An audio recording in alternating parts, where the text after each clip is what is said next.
Alright guys, welcome back to the channel, and today we're going to talk about proper stuff that you should do when you want to go overlanding, to the type of overlanding that you want to do. It's not going to be like a full-on build. It's just kind of a quick little video I thought that I should put out as well, tied to the other one that we did. But basically talk about like lift kits, tires and stuff, crucial things that you should do if you need to do it to your vehicle to be able to go to your goals of overlanding. Now, but before we do, real quick, hit that subscribe button. I'm not going to go crazy and tell that all the time. So, when I decide to build a vehicle, I think of one thing I do it a certain way. A lot of people ask me why I do it the way I do. It's just, to me, it seems like that's the way to go. It just makes it easier for me to understand my build. So I start from the ground up. I don't start from up down. I go from ground up. So with my truck and what I wanted to do, I want to use it for search and rescue, and I want to use it for overlanding and doing a bunch of other types like hunting and stuff like that. So I wanted kind of a tall rig. Not super tall like it is, but that's because of sponsorship, but I'm still capable of doing what I want to do. So, first things first, let's talk about tires. Tires that you want to look into are a mud terrain or a good all-terrain that fits the type of wheeling and overlanding that you want to do. And then you want to think about the size. Okay, one of the other things you want to pay attention to is that sidewall. There's a reason for that. We're going to get into once you get the size and to a certain point. All right. When picking out the right, if you want to do light overlanding and light wheeling and stuff like that, 33 to a 35 will probably be good. All right. If you want to get into that intermediate, you probably want to go into a 35, 37, and maybe a 38. If you want to do like some extreme like rock crawling and you need a lot of clearance, you're going to look at like 38 to a 40. Now, and we're going to get into that here. Why? Because if you're a solid axle, which that's what I really like, I'm a solid axle type of guy, and the bigger the tire, the higher your diff is from the ground. So if I'm going to be trying to go over big rocks and stuff like that, you want that clearance. The next thing you want to think about is the width. Usually a 33 and a 35 you can get away with a 1250. 37s you can as well. But to me personally, on most rigs, I think a 37 and a 1350 looks good. I'm running 40s with a 1350, and I love the way it looks on my vehicle. But it's a very hard tire to come across once you're in a 40. A lot of them are going to go to 1550s or bigger. So, and the footprint is, or your width is going to be crucial. And the reason why is when you go to air down, all right, to help you get over obstacles, when you air down, it helps you grab the terrain, it helps you crawl over things, it helps you not get as stuck as much. So the wider your tire, the wider your footprint. The wider your footprint, the more grip you're going to have. Now, remember before I said something about the sidewall. Also, when you air down, that sidewall will kind of wrap around and also act like a bite, so you can grab things on the side and help pull yourself over things. It also helps protect your sidewall a little bit because it's thicker. There are all-terrain tires with a little bit of sidewall, but mostly the ones with a big knobby sidewall, it's going to be mud terrain tires. So keep those things in mind. The next thing you're going to look at are wheels. All right. Wheels are going to dictate on what you want to do. Size of the wheel, obviously the smaller the wheel, the more tire you get, the cooler to me the truck looks. But Also, when you air down, it's going to give you can play with your tire pressure a little bit more. If you have a big wheel, little tire, you're not going to do so well. So next thing you want to look at is steel wheels versus aluminum. Everybody has their cup of tea on them. I looked into steel wheels. Every Jeep I almost built, I ran steel wheels, and everybody always asked me, why did I buy wheels? One, if I broke one, they're $50. I didn't care. But I towed my Jeeps out to off-road parks, and I daily drove them too, but when I went to go play hardcore, I towed it. Because if I broke out there, I can get her back. But the thing about steel is you can basically, if you bend your wheel, you can basically fix it out on the trail. All you gotta do is add heat and a little bit of love, which I've done a bunch of times. You can also get a steel wheel with a bead lock, which basically now it's going to protect your bead a little bit. It's going to grab on. You're probably not going to bust your bead as much. Bead locks are illegal in some states, illegal in most. So we're not going to talk about bead locks. How about that? The aluminum wheels are nice. They are strong. They are good wheels. It's just if you take a rock a certain way and you take a chunk out of that, it's a done wheel. I don't like going super expensive on wheels when I'm like any type of off-road, because if I break one, it's a lot of people like these nice big showy wheels. Yeah, you don't want that out there because you'll be crying most of the time. So, and then the next thing you want to know is your back spacing, your width, all that is going to play in. Some people like their tires like straight up and down. I like my wheels sunk in a little bit so the tire kind of curls like a donut a little bit. It helps protect your wheel as well. So that's basically it. Next thing we're going to talk about suspension. There are a ton of amazing companies out there that make amazing product. If you want a smooth, comfortable ride, do your research. This is where you don't cheap out. If you don't have the money for what you really want that ride to do, save up for it. Trust me. Because eventually you're going to be like so tired of it, you're going to spend more. I've been down that road twice. So your shocks, your control arms, everything, you go overkill in your suspension.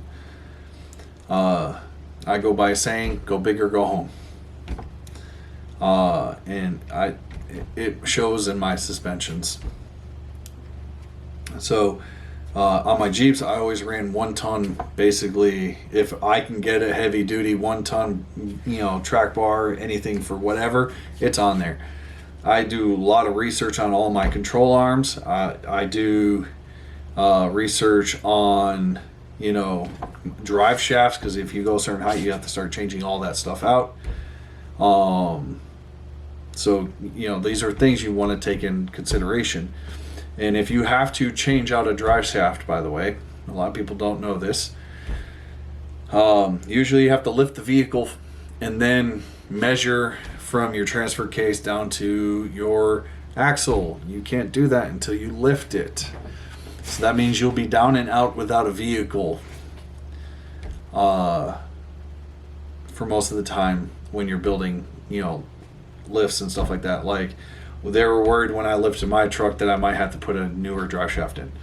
Probably still going to do it because the links on my drive shaft are junk, and they make a better off-road, more heavy-duty drive shaft. So I'll probably be replacing my drive shafts.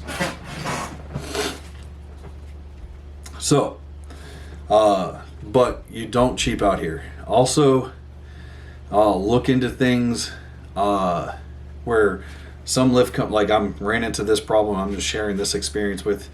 I bought a lift kit, did a 6-inch, and it gave me a bracket to drop my brake line, so I did not have to put longer brake lines in.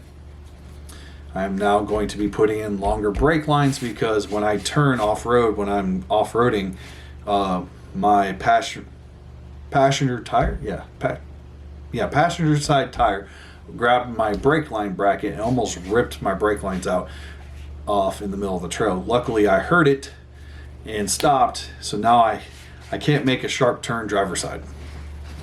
So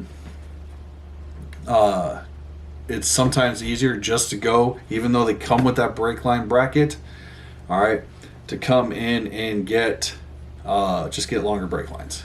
Get nice steel braided brake lines. You'll be good. A lot of companies make them out there, and you can get them real cheap.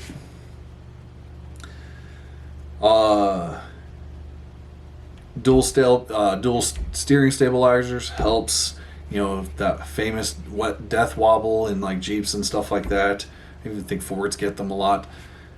So, you know, make sure everything is lined up straight and not crooked, because you will get a death wobble. So this is very crucial section. Very crucial. So ton of companies out there to look into. You have for shocks, Radflow. They just make shocks. They don't make full kits.